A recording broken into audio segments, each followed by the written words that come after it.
নমস্কার, স্বপ্ননীর ফ্যামিলিতে সবাইকে স্বাগতম। আজ চলে এলাম আবার একটা নতুন টপিক নিয়ে। বাড়িকে ড্যাম্প বা নোনা ধরা থেকে বাঁচানোর 5টি মোক্ষম উপায়। নতুন বাড়ি করার কয়েক বছরের মধ্যেই দেওয়ালে নোনা ধরছে বা রং চটে যাচ্ছে। আজকের ভিডিওতে জানাবো কিভাবে আপনার শখের বাড়িকে আজীবনের জন্য ড্যাম্প মুক্ত রাখবেন। পয়েন্ট 1, ডিপিসি বা ড্যাম্প প্রুফ কোর্স। বাড়ি তৈরির সময় গ্রেড বিম বা প্লিন্থ লেভেলে অবশ্যই ডিপিসি করান।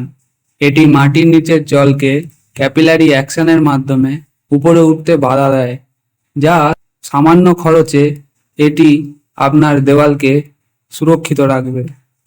পয়েন্ট 2, উন্নত মানের ওয়াটারপ্রুফিং কেমিক্যাল। ছাদ ঢালাই বা প্লাস্টারের সময় সাধারণ সিমেন্টের সাথে ভালো ব্র্যান্ডের ওয়াটারপ্রুফিং লিকুইড মেশাতে ভুলবেন না। এটি কংক্রিটের ছিদ্রগুলো বন্ধ করে জল ঢোকা আটকায়। পয়েন্ট 3, পাইপলাইন ও প্লাম্বিং চেক। দেওয়ালের ভেতর দিয়ে যাওয়া পাইপে সামান্য লিক থাকলেও পুরো দেওয়াল ড্যাম্প হয়ে যায়, তাই জয়েন্টগুলোতে ভালো মানের আঠা বা কনসিল পাইপ ব্যবহারের সময় বাড়তি সতর্কতা নিন। পয়েন্ট 4, বাইরের দেওয়ালের সঠিক রং।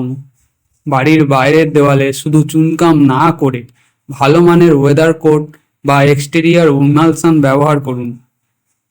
এটি বৃষ্টির জলকে দেওয়ালে শুষতে দেয় না। পয়েন্ট 5, বাথরুম ও রান্নাঘরের ওয়াটারপ্রুফিং।